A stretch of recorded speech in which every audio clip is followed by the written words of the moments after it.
우리 하나님의 말씀을 전하겠습니다. 르네상스와 과학혁명을 지나면서 사람들은 인간의 이성을 최고의 권위로 여겼습니다.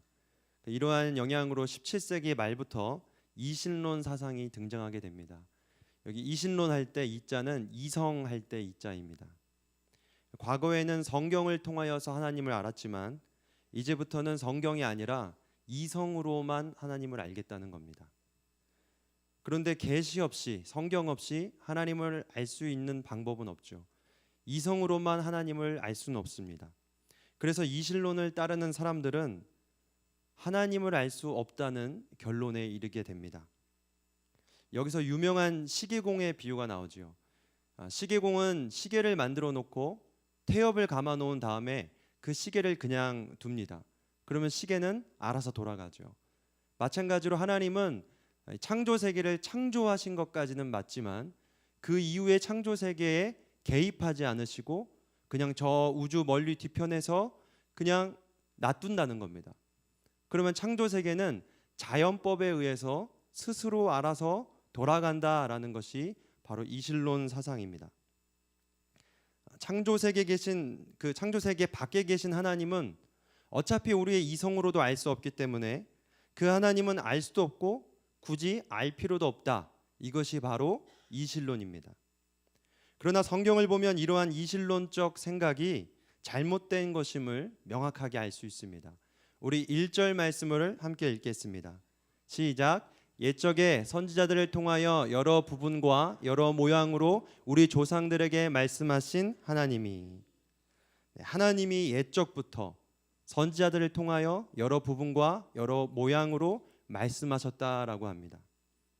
하나님은 시계공의 비유처럼 창조 세계를 창조하신 후에 저 뒤편에 물러나 계신 분이 아니라 하나님께서는 인간의 역사에 적극적으로 개입하시고 적극적으로 말씀하셨다라는 말씀입니다. 인간은 계속해서 하나님께 불순종으로 응대했지만 하나님은 이러한 인간을 포기하지 않으시고 계속해서 말씀하셨다는 겁니다. 여러분, 말씀하시는 하나님이 여러분들에게 걸림돌입니까? 은혜입니까? 하나님이 말씀하시는 행위는 은혜입니다. 어떤 사람들은 말씀이 우리를 속박한다고 하지만 하나님이 말씀하시면서 우리의 삶에 개입할수록 그것은 은혜인 줄 믿습니다. 죄를 짓고 사망으로 치닫는 우리를 하나님은 그냥 내버려 두지 않으시고 말씀으로 구원의 방도를 제시하셨습니다. 하나님 그분의 뜻이 무엇인지 계속해서 말씀으로 우리에게 제시하셨습니다. 그런데 그들이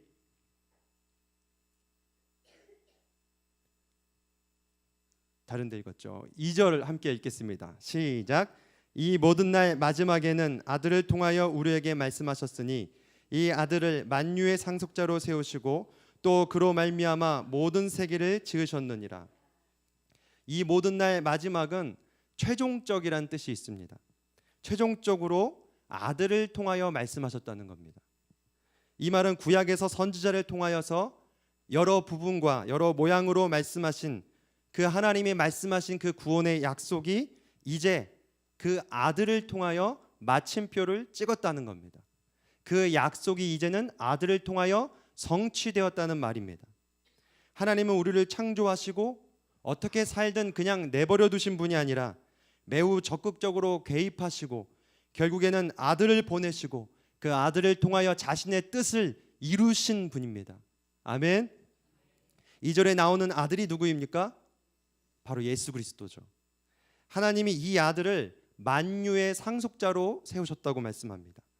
구약에서 하나님은 이스라엘 백성들에게 가나안 땅을 기업으로 주시면서 그 기업을 대대로 상속하면서 누리며 살도록 하셨습니다. 그런데 그들이 하나님께 범죄함으로 그 모든 땅을 주변 나라들에게 빼앗겼습니다. 그런데 하나님은 그 범죄한 그들을 그냥 내버려 두시고 그냥 그 땅이 빼앗긴 채로 살게 하신 것이 아니라 회복을 약속하셨어요. 그 회복은 메시아를 통해서 이루어지는데 메시아가 오시면 그 기업을 회복하신다고 말씀하신 겁니다. 그런데 그 회복의 범위가 구약 시대에 말씀하신 그 기업 가나안 땅 정도가 아니라 온 땅을 말씀합니다. 시편 2장 8절에 이렇게 말씀하죠. 내게 구하라. 내가 이방 나라를 내 유업으로 주리니 내 소유가 땅 끝까지 이르리로다. 이스라엘 백성들은 하나님께 기업으로 받은 가나안 땅마저 그들의 범죄함으로 다 빼앗겼는데, 하나님은 그냥 빼앗긴 채 그들을 내버려 두신 것이 아니라 더 땅 끝까지 온 땅을 메시아를 통하여 소유로 주겠다고 약속하셨습니다. 하나님은 예수님을 만유의 상속자로 삼으시고 기업을 회복시키겠다는 약속을 오늘 2절을 보니까 누구를 통하여서 이루셨습니까? 예수 그리스도. 그리고 그 약속을 성취하신 것입니다. 또한 예수님은 2절 뒷부분에 모든 세계를 지으신 분이라고 나와 있습니다. 무슨 말입니까? 예수님은 소크라테스나 공자, 석가모니처럼 4대 성인 중 하나가 아니라 모든 세계를 만드신 분, 창조자 하나님이란 뜻입니다. 3절 앞부분에도 이렇게 나와 있습니다. 이는 하나님의 광채시요 그 본체의 형상이시라. 이 단어들이 어렵지만 아주 간단하게 말하면 예수님, 바로 그분이 하나님이란 뜻입니다. 여기서 히브리서 저자는 계속해서 누구에게 초점을 맞추냐면 예수 그리스도에게 초점을 맞춥니다. 예수님이 누구냐는 겁니다. 예수님은 그냥 성인이 아니다. 예수님은 그냥 선지자 중에 하나가 아니다. 예수님은 바로 하나님이시며 창조하신 하나님. 구약에서 계속적으로 우리를 구원하시기 위해 약속하신 그 모든 약속의 성취, 바로 예수님을 통해서 이루신 바로 그분이시다. 히브리서자는 이런 말씀을 하고 있는 겁니다. 자, 그렇다면 이제부터가 중요합니다. 그 예수님, 그분이 무엇을 하셨냐는 겁니다.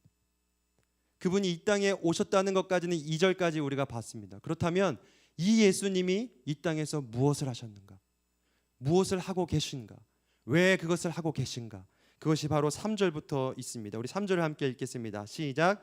이는 하나님의 광채시요 그 본체의 형상이시라. 그의 능력의 말씀으로 만물을 붙드시며 죄를 정결하게 하는 일을 하시고 높은 곳에 계신 지극히 크신 이의 우편에 앉으셨느니라.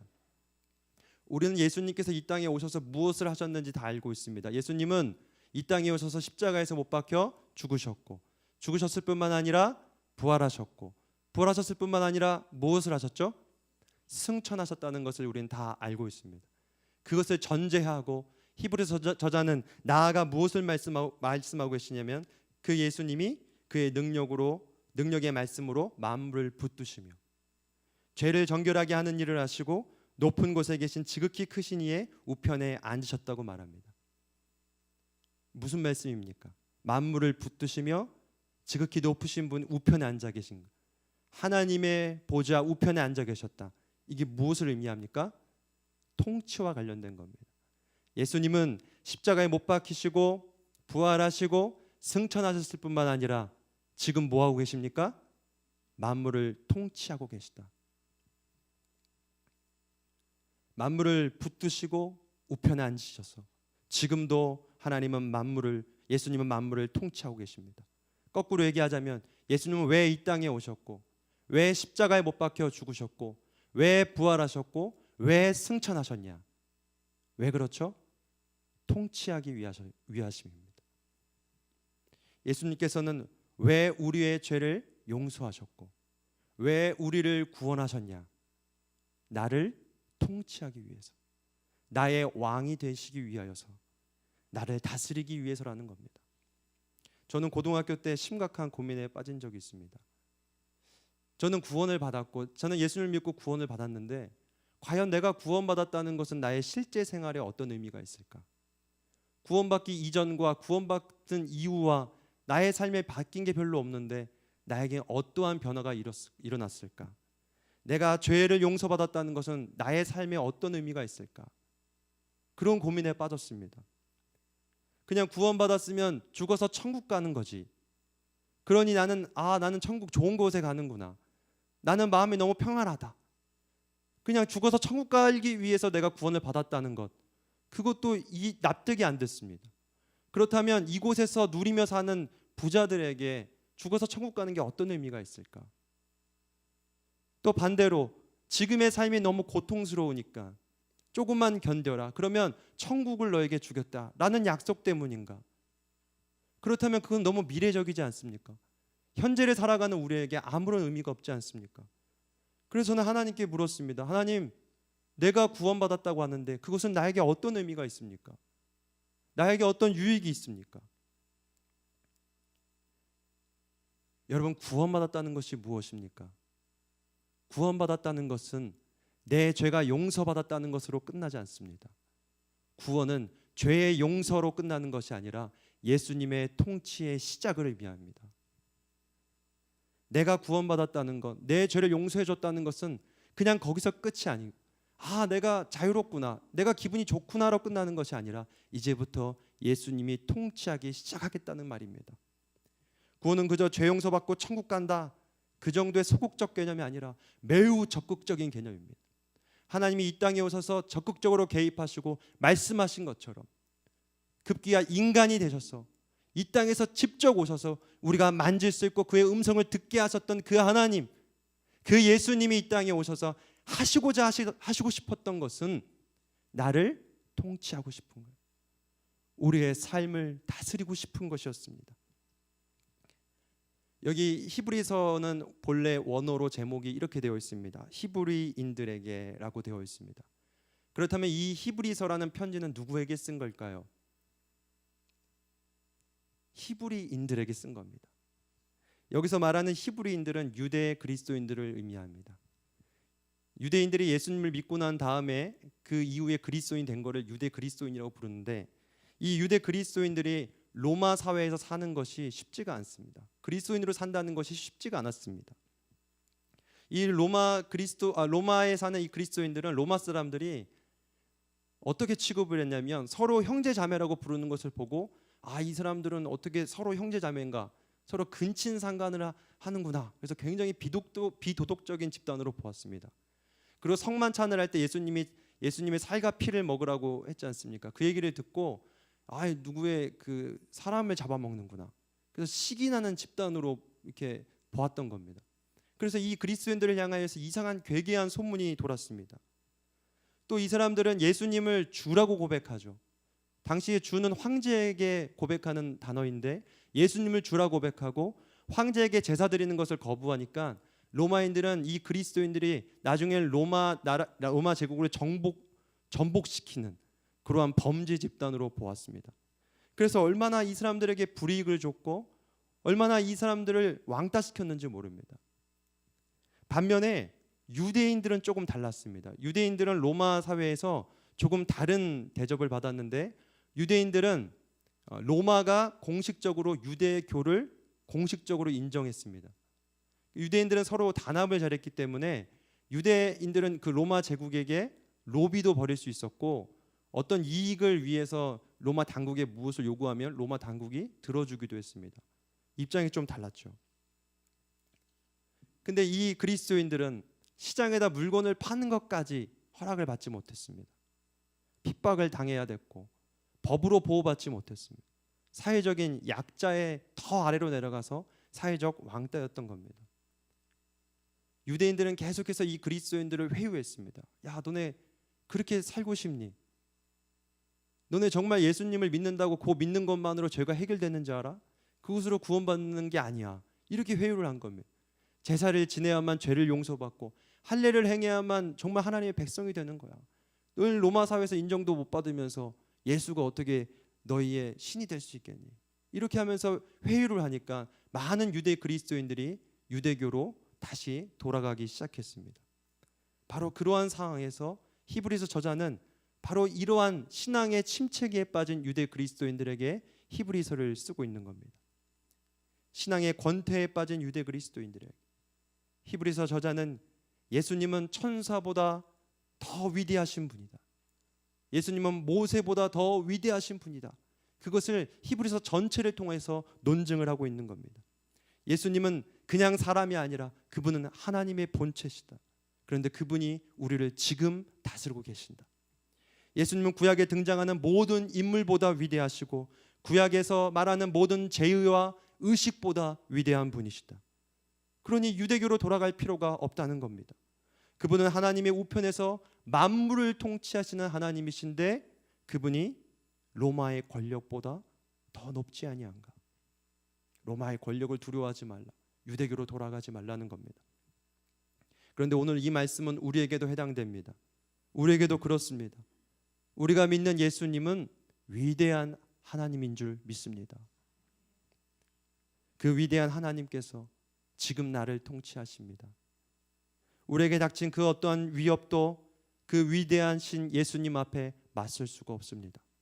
그러므로 여러분, 예수님의 통치를 신뢰하시기 바랍니다. 그렇다면 우리는 어떻게 예수님의 통치를 받으며 살아갈 수 있을까? 통치라고 할 때 두 가지를 기억해야 됩니다.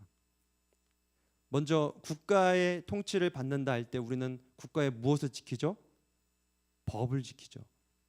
국가의 국민으로서 우리는 국가의 법을 지킬 의무가 있습니다. 마찬가지로 우리는 예수님을 믿고 따라야 합니다. 예수님의 말씀에 순종해야 합니다.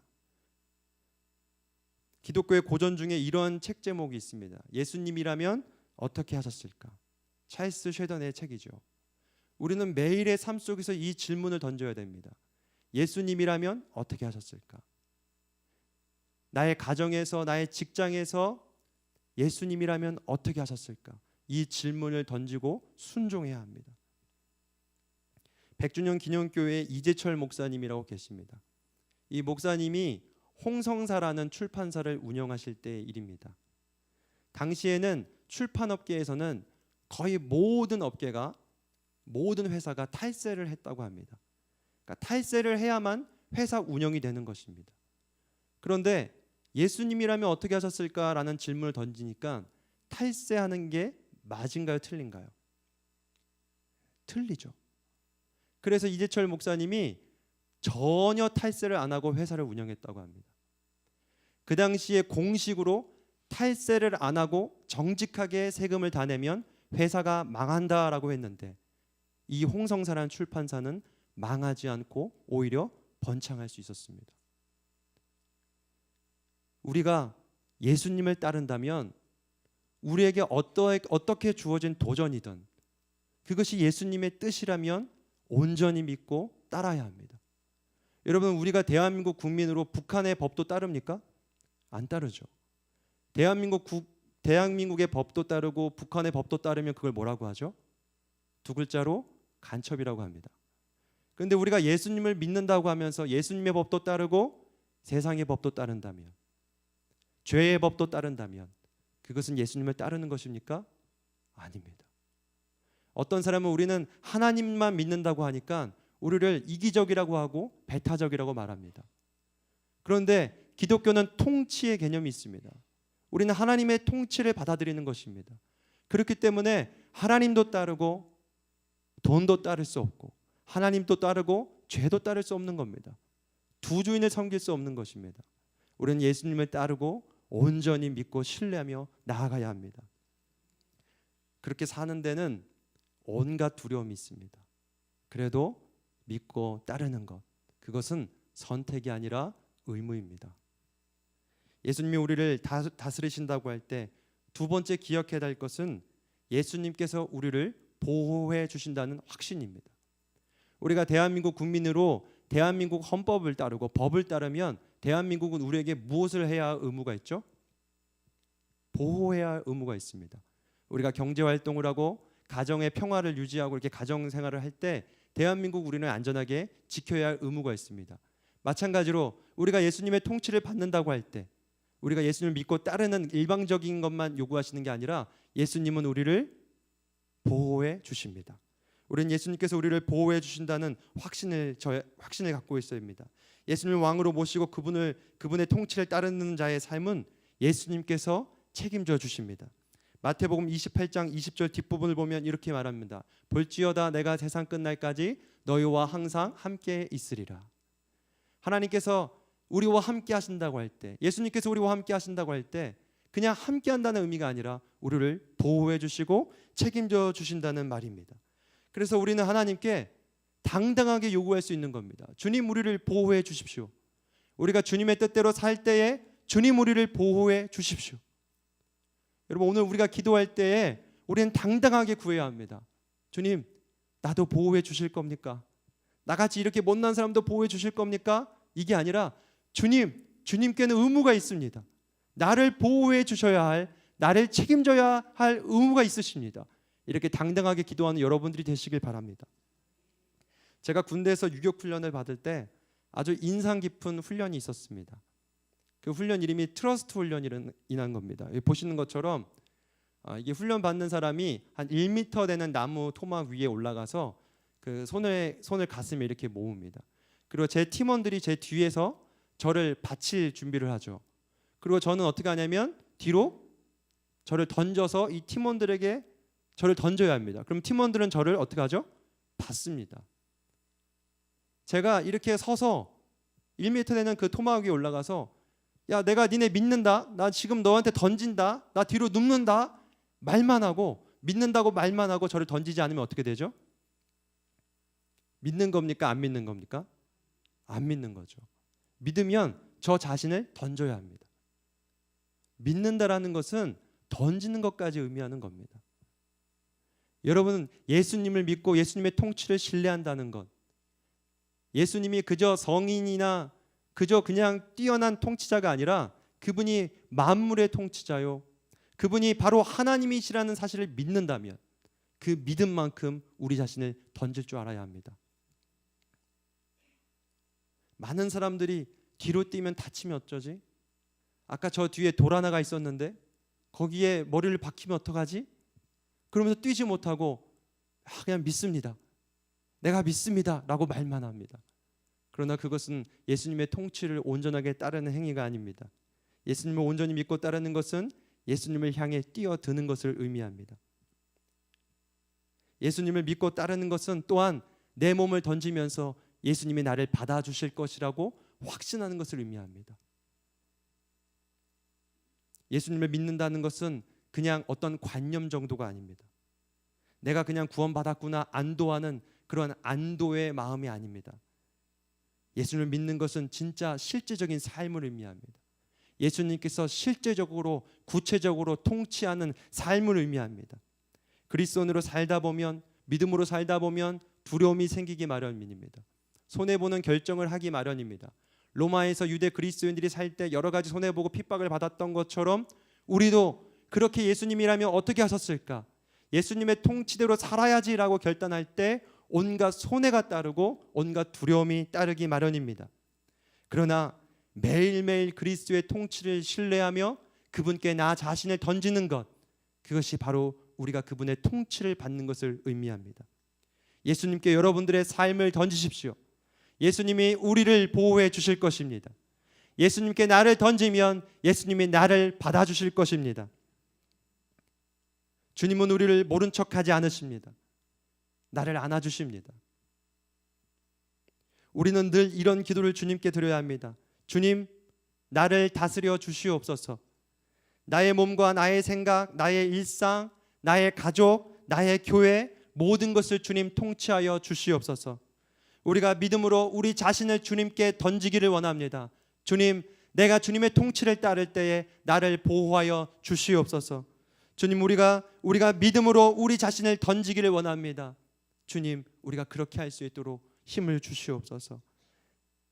눈앞에 보이는 두려움이 전부가 아니라 나를 지키시는 주님을 보게 하여 주시옵소서.